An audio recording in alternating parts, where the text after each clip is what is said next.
Vamos lá, pessoal.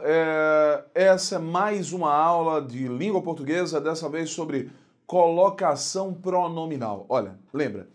Tiago, o que é colocação pronominal? Quais pronomes estão envolvidos nesse assunto? Bom, lembre, só os pronomes oblíquos átonos estão envolvidos no processo de colocação pronominal. Você tem que ter muito cuidado. Tiago, quais são os pronomes oblíquos átonos? Pronome me, correspondente me, certo? Não é mim, não. É me, correspondente à primeira pessoa. Pronome te, correspondente à segunda pessoa. Os pronomes se, o, a e lhe, correspondentes à terceira pessoa. Nos, primeira pessoa do plural. Vos, segunda pessoa do plural. Quando eu pronuncio nos e vos, é NOS e VOS, beleza? Porque a gente não vai pronunciar, nesse caso, vós, nem vos, porque a gente pronuncia sempre vos, né? É o O com som de U, nesse caso, né? Tiago, O com som de U é semivogal? Nem sempre, porque nesse caso é vogal. Bom, mas eu tenho aí, vou repetir, pronome de primeira pessoa, pronome me, de segunda te, de terceira se, o, a e lhe, de primeira do plural, vos, de segunda do... de primeira do plural, nos, de segunda do plural, vos. Tiago, e os de terceira do plural? São os mesmos de terceira do singular, só que levados ao plural. O pronome si, ele é tanto de terceira do singular, como de terceira do plural. Ele não traz nenhuma modificação na sua estrutura, mas ele representa também terceira pessoa do plural, tanto é que eu posso dizer, os garotos se ajudaram. Os garotos se ajudaram. Observa que a frase inteira está no plural e o se apareceu aí representando o plural. E os, as e lhes também estão na terceira pessoa do plural, são os pronomes oblíquos átomos. Qual é o cuidado que você tem que ter com isso? Já vi questões em prova de concurso em que o enunciado trazia o seguinte, cujo enunciado trazia o seguinte, marque a alternativa correta quanto à colocação pronominal. Só que das 5 alternativas, em 2, a banca não colocou, quem fez a questão, não colocou o pronome oblíquo átono. Entenda, se colocação pronominal trabalha com pronomes oblíquos átonos, certo? Então, obviamente, que todas as alternativas têm que trazer pronome oblíquo átono para que você avalie o processo de colocação pronominal. Então, das 5, em 2 ele não colocava pronome oblíquo átono. Isso significava que naquela questão eu não precisava avaliar essas 2 alternativas, só precisaria avaliar 3 alternativas, né? Porque as 2 não trariam ali os pronomes oblíquos átonos. Perfeito? Então eu venho para o processo de colocação pronominal. Vamos ao primeiro caso, né? E vamos ver como é que funciona, mas antes de partir para o primeiro caso, eu tenho uma teoria que diz o seguinte, olha só, é a parte da gramática que trata da correta colocação dos pronomes oblíquos átonos em relação ao verbo. Tá aí. Próclise, esse é o primeiro caso de colocação pronominal, é a colocação pronominal antes do verbo. A próclise é usada, então vamos ver quando a próclise deve ser usada. Primeiro caso, quando o verbo estiver precedido de palavras que atraem o pronome para antes do verbo. Olha, existem palavras, pessoal, que são chamadas palavras atrativas. São 6 tipos, não são 6 palavras, são 6 tipos de palavras atrativas. Vamos ver quais são? Vamos lá, olha só. Primeira palavra, palavra de sentido negativo. Não, nunca, ninguém, jamais, etc. São palavras de sentido negativo, né? Que podem ser advérbios, podem ser pronomes aí de sentido negativo. Observa. Exemplo, não se esqueça de mim. Tiago, quer dizer que nesse exemplo eu não posso dizer não esqueça-se de mim, não. Não, de maneira alguma. Não se esqueça de mim. O advérbio negativo não puxou o pronome oblíquo átono para antes do verbo. De maneira alguma você pode jogar esse se após o verbo esquecer. Olha, não precisa ser um advérbio, certo? Pode ser qualquer palavra negativa, poderia ser um pronome negativo ali, né? Ninguém se esqueça de mim. Tudo bem? Perfeito? Então vamos ao próximo caso? Olha só. Letra B. Advérbios. Todos os advérbios atraem pronomes oblíquos átonos para antes do verbo. Todos, certo? Advérbio de lugar, de tempo, modo, intensidade, afirmação, negação, dúvida, todos eles vão atrair, né? Então o exemplo que eu coloquei foi: agora se negam a depor. Agora se negam a depor. Então eu tenho aí agora, que é na verdade um advérbio, né? Um advérbio de tempo, né? Um advérbio de tempo, e que está atraindo o pronome oblíquo átono para antes do verbo. Que quer dizer que é impossível nessa frase, veja aí no nosso slide, agora negam-se a depor. É impossível, nesse caso, dizer agora negam-se a depor. Mas antes de partir para o próximo caso, eu queria dizer o seguinte: existe uma regra de pontuação que diz assim: quando advérbios, né, excluindo alguns poucos advérbios, né, advérbio de negação, não posso colocar uma vírgula depois, né, vou falar aqui de pontuação, advérbio de negação não posso colocar vírgula depois porque pode alterar o sentido. Uma coisa é eu dizer, não vou ao cinema, eu estou negando que vou ao cinema. Se eu coloco não, vírgula, vou ao cinema, eu estou afirmando que eu vou. Olha, alguém perguntou, Tiago, você vai ao cinema hoje? Aí a minha resposta, não vou ao cinema. Não vou ao cinema. Eu vou para qualquer outro lugar. Não vou ao cinema. Aí se alguém perguntou, ei Tiago, você vai ao cinema?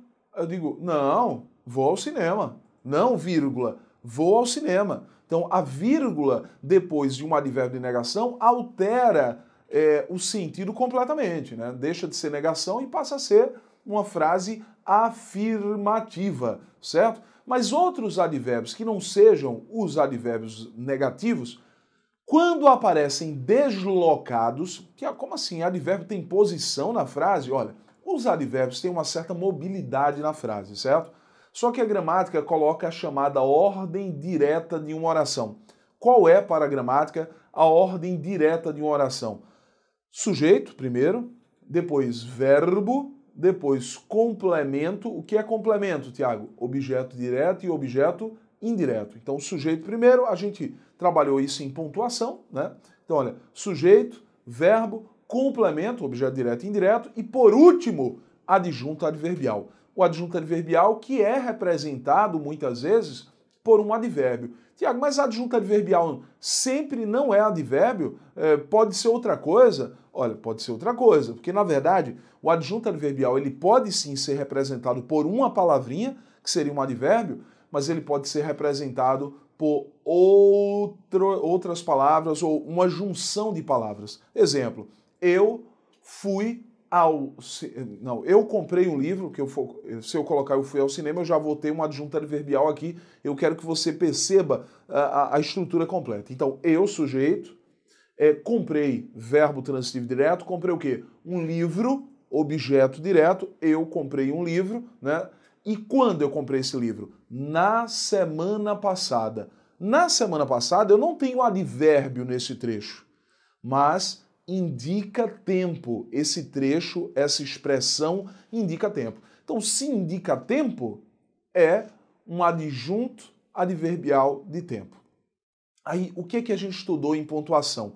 Eu disse assim, olha, se um adjunto adverbial for deslocado e ele for longo, o que é um adjunto adverbial longo? Com mais de 3 palavras. Um adjunto adverbial longo, a vírgula que separa o adjunto que está deslocado é uma vírgula facultativa. Se você não usar, está com certeza errado. Agora, se você desloca um adjunto adverbial que é curto, se deslocar um adjunto adverbial curto, aí sim há uma diferença em relação à pontuação, porque a vírgula colocada vai ser facultativa. Tudo bem? Eu posso colocar ou não. Então, olha no slide para que você perceba o seguinte, olha só. Agora se negam a depor. Agora se negam a depor. Olha, agora é um adjunto adverbial de tempo. Eu poderia ter dito negam-se a depor agora, né? Só que eu desloquei esse adjunto adverbial, coloquei o adjunto adverbial no início de tudo, e se eu deixei no início de tudo, uma vírgula poderia ter aparecido ali após a palavra agora. Se eu coloco essa vírgula, já que é facultativa, né?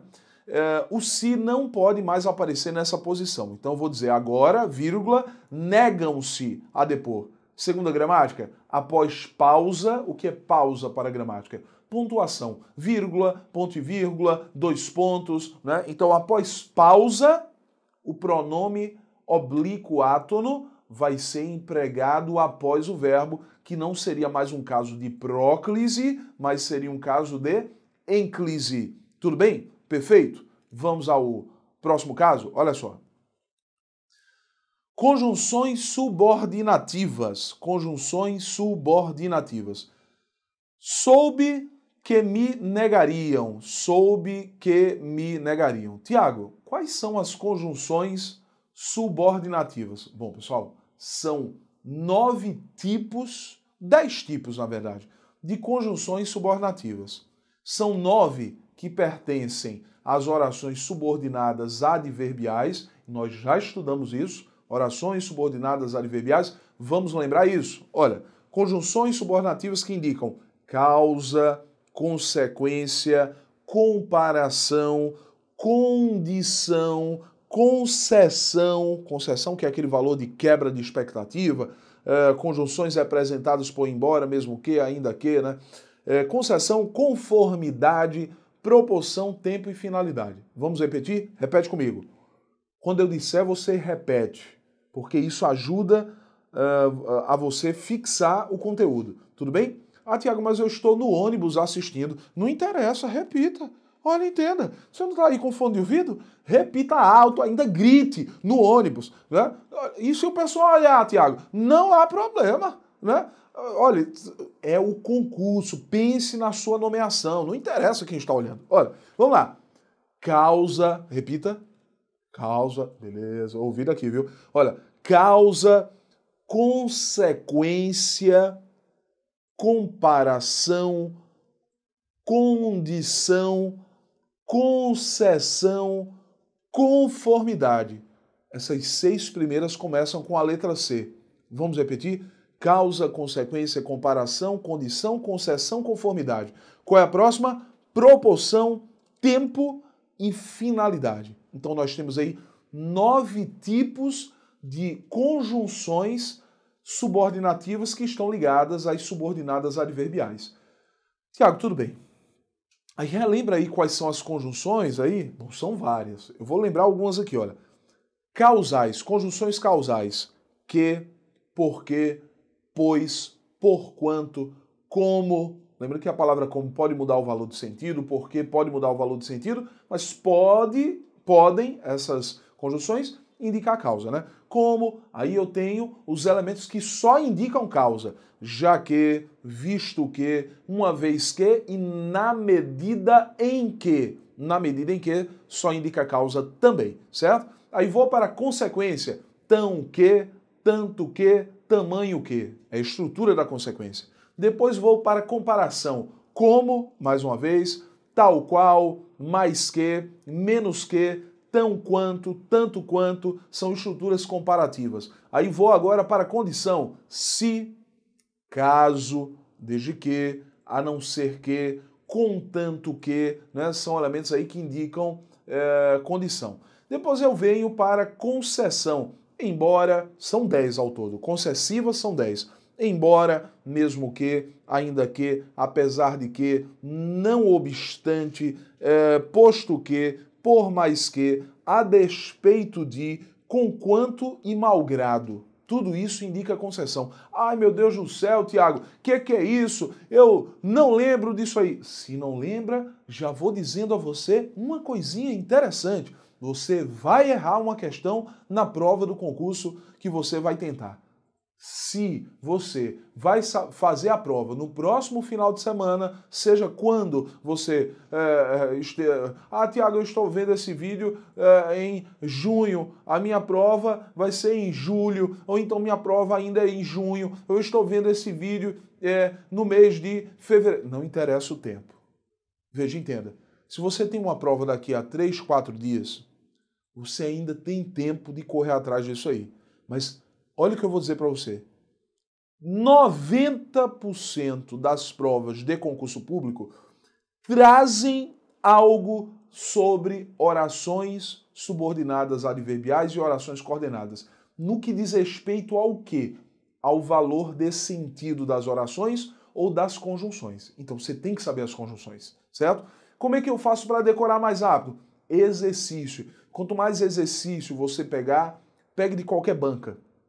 Da banca que você vai prestar, né, seja ela qual for, para ou qualquer outra banca, tá certo? Então pegue, porque as questões são muito parecidas. As bancas copiam praticamente uma questão, as questões sobre conjunções, tudo bem? Então vamos lá. Próximo tipo de conjunção conformativa, né? Então, como, mais uma vez, conforme, segundo, consoante, de acordo com o quê? É uma expressão de acordo com o quê? Uma locução, né? Bom, depois eu tenho proporcional, à medida que, à proporção que, quanto mais, quanto menos. Depois eu tenho temporal, quando, assim que, logo que, sempre que, desde que, antes que, depois que, enquanto, mal com L, tudo isso é tempo. E finalidade, para que, a fim de que, com o objetivo de, com a pretensão de, com a finalidade de, tudo isso são elementos, tanto conjunções como locuções conjuntivas, que funcionam, né, ligando uma oração a outra, isto é, funcionam como conjunção. Qual é o décimo tipo de conjunção subornativa? É a chamada conjunção integrante. Só existem dois tipos de conjunção integrante, que é a conjunção que e a conjunção se. O que e o se, certo? Quando é que eu considero o que e o se como conjunções integrantes? Quando elas estão iniciando uma oração subordinada substantiva. E como é que eu vou saber isso? Trocando toda oração iniciada pelo que ou pelo se pelo pronome isso. Olha, exemplo. Eu sei que você será aprovado. Diga isso. Eu sei que você será aprovado. Se eu troco toda oração que será aprovado pelo pronome isso, veja, eu sei isso. Isso o quê? Que você será aprovado. Eu sei isso. Se eu consigo trocar toda oração pelo pronome isso, o que está iniciando essa oração é uma conjunção integrante? É uma conjunção subornativa? Entenda. Todas as conjunções que eu citei são conjunções subornativas e todas elas atraem o pronome oblíquo átono para antes do verbo. Então vamos ao slide? Olha só. Conjunções subornativas. Aí eu coloquei assim, soube que me negariam. Olha, pessoal, trocando toda a oração aí iniciada pelo quê? Pelo pronome isso, soube isso. Eu soube isso. Soube isso o quê? Que me negariam, né? Essa informação. Eu soube isso. Pude trocar? Esse aqui é uma conjunção integrante. Então, como eu sei que você está escrevendo tudo que está no slide, se você ainda não fez isso, faça isso. Para o slide, escreve o que está, para poder fazer observações aí que eu estou colocando, né? Então faz isso. Volta ao slide. Soube que me negariam. Olha, o que é uma conjunção integrante? Se é conjunção integrante, vai puxar o pronome oblíquo átono para antes do verbo, porque conjunção integrante é uma conjunção subordinativa.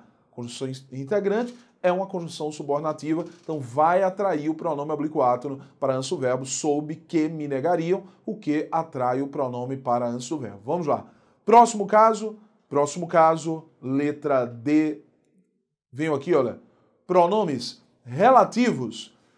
Identificaram duas pessoas que se encontravam desaparecidas. Tiago, quais são os pronomes relativos? Que, quem, o qual, cujo, quanto e onde. Vou colocar assim, olha, que, quem, onde, que são os invariáveis, pronomes relativos invariáveis, não tem plural, não tem feminino, masculino, nada disso. Que, quem e onde são pronomes relativos. Depois, cujo, o qual e quanto, que são os variáveis. Porque existe cujo, cuja, cujos, cujas, existem todas essas formas, né? Existem cujo, cuja, cujos, cujas, o qual, a qual, os quais, as quais, quanto, quanta, quantos, quantas. Perfeito? São os pronomes relativos. Então, vamos ao slide? Olha só. Identificaram duas pessoas que se encontravam desaparecidas. Identificaram duas pessoas que se encontravam desaparecidas. Tiago, como é que você sabe que esse que é pronome relativo? Eu vou trocar o que por as quais. Identificaram duas pessoas, as quais se encontravam desaparecidas. Então, como eu posso trocar o que? Por as quais, o se, né, vai ser atrair. Claro, se eu pude trocar por as quais, é pronome relativo, o que, né? E o se vai ser atraído para antes do verbo, porque este que atraiu, puxou, né? Que se encontravam. Quer dizer que é impossível colocar, identificaram duas pessoas que encontravam-se desaparecidas. Impossível, né? Eu tenho que realmente colocar antes o verbo nesta situação. Então, vamos para o próximo caso? O próximo caso trabalha com o seguinte. Pronomes indefinidos. E depois aí no mesmo slide nós temos os pronomes demonstrativos. Então, exemplo de pronomes indefinidos, quais são? Ninguém, nada, tudo, todo, qualquer, certo? Nenhum, posso também identificar, poucos, a palavra muito pode ser pronome indefinido, bastante pode ser pronome indefinido, né? Então dá uma olhada no slide. Poucos te deram a oportunidade. Poucos te deram a oportunidade, de maneira alguma você pode dizer poucos deram-te a oportunidade, já que o pronome indefinido puxou o pronome oblíquo átono para antes do verbo. Então, com certeza, correto aí esse caso. Letra F. Pronomes demonstrativos. Lembre, quais são os pronomes demonstrativos na língua portuguesa? Esse, essa, isso. Este, esta, isto, aquele, aquela e aquilo. Esses são os pronomes demonstrativos, além da palavra mesmo, quando está com o significado de próprio, e a própria palavra próprio. A própria palavra próprio, né? Que funciona como pronome demonstrativo. Se eu digo assim, ele próprio fez o exercício. Esse próprio aí é demonstrativo. Ele mesmo fez o exercício, mesmo pronome demonstrativo. É um caso mais raro, mas que funciona, que é classificado como pronome demonstrativo. Só lembrando que eu percebo que as pessoas têm uma certa dificuldade para usarem os pronomes demonstrativos nas frases, né? Olha, em relação ao espaço em que eu estou, os pronomes demonstrativos funcionam assim. Este, esta e isto é tudo aquilo que eu posso tocar, que eu estou tocando. Este blazer, esta camisa, né? Este passador de slides, este passador. Então, sempre assim, né? Se eu posso tocar, este, esta, isto. Se está muito próximo, mas eu não toco, eu vou dizer esse, essa, isso. Por exemplo, essa câmera está muito próxima, mas eu não toco. Essa câmera, né? Então, tudo que estiver próximo e eu não tocar, esse, essa, isso. O que estiver distante, eu vou colocar aquele, aquela ou aquilo. Aquele carro, imagino que eu estivesse vendo um carro, aquele carro está distante, né? Então, eu apontaria para o elemento distante, né, com aquele, aquela ou aquilo. Tiago, e no texto? Você falou aí do espaço, como funciona no espaço, e no texto, como é que funciona? Bom, eu vou falar primeiro naquela história do tempo, né? Quando eu falo de tempo, o tempo é o seguinte. Se eu quero falar do ano em que eu estou, por exemplo, eu vou dizer este ano. Se eu vou falar de um ano que passou, mas está muito próximo ao nosso, por exemplo, 2018, 2017, né, anos próximos, eu vou dizer nesse ano. né? Em 2018 eu viajei para tal cidade. Nesse ano eu também viajei para outra cidade. Nesse ano, que está próximo. Se eu estou falando de um ano mais distante, 1980, eu vou dizer naquele ano, então um ano mais distante, certo? E em relação ao texto mesmo, funciona assim. Esse, essa, isso, eu utilizo para fazer referência a algo que eu já citei. Esse, essa, isso, algo que eu já citei. Este, esta, isto, algo que eu ainda vou citar. Algo que eu ainda vou citar. Este, esta, isto. Né? Tiago, e aquele, aquela, aquilo? Eu só utilizo aquele, aquela e aquilo quando eu quero fazer referência a duas palavras que eu citei. Aí eu vou fazer o seguinte, eu vou quebrar a regra que eu coloquei para vocês inicialmente, porque agora, olha, este, esta, isto, que faziam referência a algo que ainda seria citado, se eu tenho duas palavras às quais eu quero fazer referência, este, esta, isto, eu vou utilizar para fazer referência a quem está mais próximo e aquele, aquela e aquilo para fazer referência a quem está mais distante. João e Pedro são irmãos. Este é médico. Quem é médico? Pedro. E aquele professor, quem é professor? João, certo? Então sempre assim. Bom, mas eu vou voltar ao slide, porque é o seguinte. Pronomes demonstrativos atraem o pronome oblíquo átono para antes do verbo. Então, olha o exemplo. Pronomes demonstrativos. Disso me acusaram, mas sem provas. Disso me acusaram, mas sem provas. Eu tenho aí o pronome isso, que foi contraído com a preposição de, né? De mais isso, disso. Disso me acusaram, né? Então, o pronome demonstrativo puxou o me para antes do verbo. É impossível dizer disso acusaram-me, mas sem provas. Tudo bem? Olha o que a gente vai ver no próximo bloco nosso. Próclise com tipos e construções frasais. Mas olha, isso eu vou trabalhar no próximo bloco, porque agora nós trabalhamos com próclise, casos em que palavras atrativas puxaram o pronome oblíquo átono para antes do verbo. Tudo bem? Até o próximo bloco. Até lá!